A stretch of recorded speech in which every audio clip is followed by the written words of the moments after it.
गुरु नानक देव जी सिखों के पहले गुरु थे। अंधविश्वास और अवडंबर के कट्टर विरोधी गुरु नानक का प्रकाश उत्सव कार्तिक पूर्णिमा को मनाया जाता है। हालांकि उनका जन्म 15 अप्रैल 1469 को हुआ था।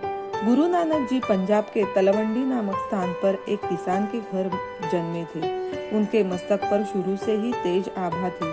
तलवंडी, जो कि पाकिस्तान के लाहौर से 30 मील पश्चिम में स्थित है, गुरु नानक का नाम साथ जुड़ने के बाद आगे चलकर ननकाना कहलाया। गुरु नानक के प्रकाश उत्सव पर प्रतिवर्ष भारत से सिख श्रद्धालुओं का जत्था ननकाना साहिब जाकर वहां अरदास करता है।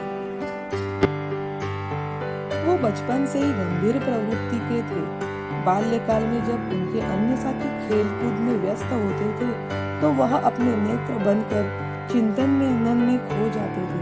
यह देख उनके पिता कालू एवं माता तृप्ता चिंतित रहते थे। उनके पिता ने पंडित हरदयाल के पास उन्हें शिक्षा ग्रहण करने के लिए भेजा, लेकिन पंडित जी बालक नानक के प्रश्नों पर निरुत्तर हो जाते थे और उनके ज्ञान को देखकर समझ गए कि नानक को स्वयं ईश्वर ने पढ़ाकर संसार में भेजा है। नानक को मौलवी कुतुबुद्दीन के पास पढ़ने के लिए भेजा गया, लेकिन वह भी नानक के प्रश्नों से निरुत्तर हो गए। नानक जी ने घर बार छोड़ दिया और दूर दूर के देशों में भ्रमण किया, जिससे उपासना का सामान्य स्वरूप स्थिर करने में उन्हें बड़ी सहायता मिली।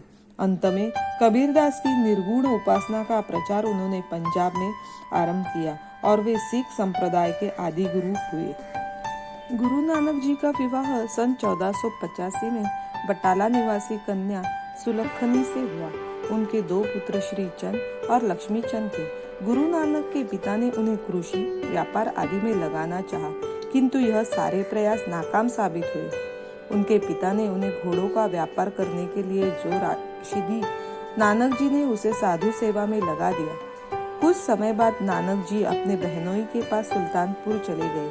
वहां वे सुल्तानपुर के गवर्नर दौलत खां के यहाँ काम करने के लिए रख लिए गए। नानक जी अपना काम पूरी ईमानदारी के साथ करते थे और जो भी आय होती थी उसका ज्यादातर हिस्सा साधुओं और गरीबों को दे देते थे। गुरु नानक देव जी ने मूर्ति पूजा को निरर्थक माना और हमेशा ही रूढ़ियों और कुसंस्कारों के विरोध में रहे। नानक जी के अनुसार ईश्वर कहीं बाहर नहीं बल्कि हमारे अंदर ही है।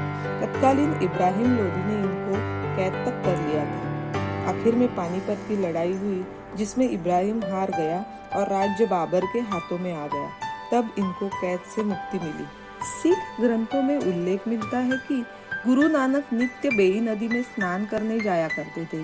एक दिन वे स्नान करने के पश्चात वन में अंतर्धान हो गए। उस समय उन्हें परमात्मा का साक्षात्कार हुआ। परमात्मा ने उन्हें अमृत पिलाया और कहा, मैं सदैव तुम्हारे साथ हूँ। जो तुम्हारे संपर्क में आएंगे वे भी आनंदित होंगे।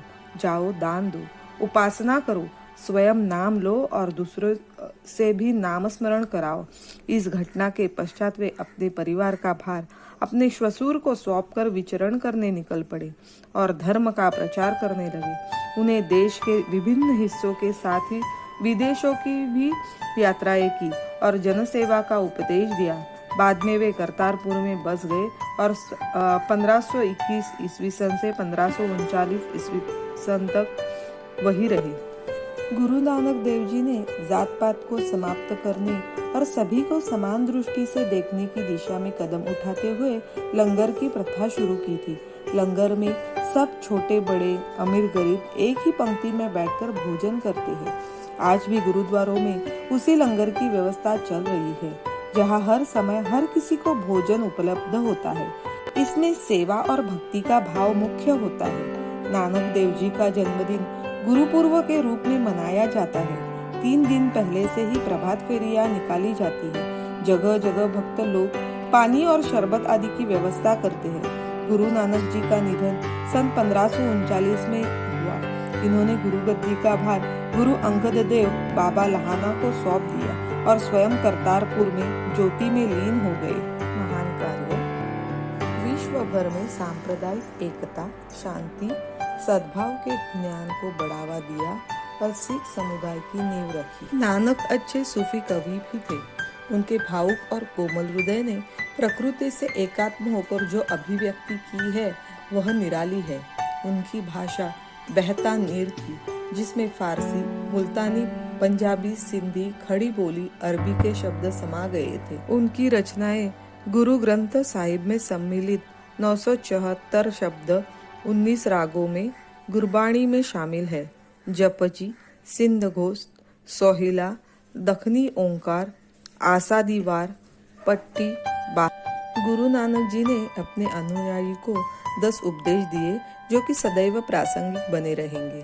गुरु नानक जी की शिक्षा का मूल निचोड़ यही है कि परमात्मा एक अनंत, सर्वशक्तिमान और सत्य है। वह सर्वत्र व्याप्त है। मूर्ति पूजा आदि निरर्थक है। नाम स्मरण सर्वोपरि तत्व है और नाम गुरु के द्वारा ही प्राप्त होता है। गुरु नानक की वाणी भक्ति, ज्ञान और वैराग्य से ओतप्रोत है। उन्होंने अपने अनुयायी को जीवन की 10 शिक्षाएं दी जो इस प्रकार है। ईश्वर एक है। माया, धन को जेब में ही स्थान देना चाहिए, अपने हृदय में नहीं। सदैव एक ही ईश्वर की उपासना करो। सर्वशक्तिमान ईश्वर की भक्ति करने वालों को किसी का भय नहीं रहता।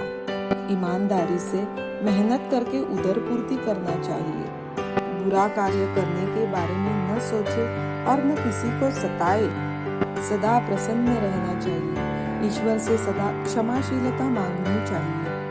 मेहनत और ईमानदारी से कमाई करके उसमें से जरूरतमंद को भी कुछ देना चाहिए। सभी स्त्री और पुरुष बराबर है।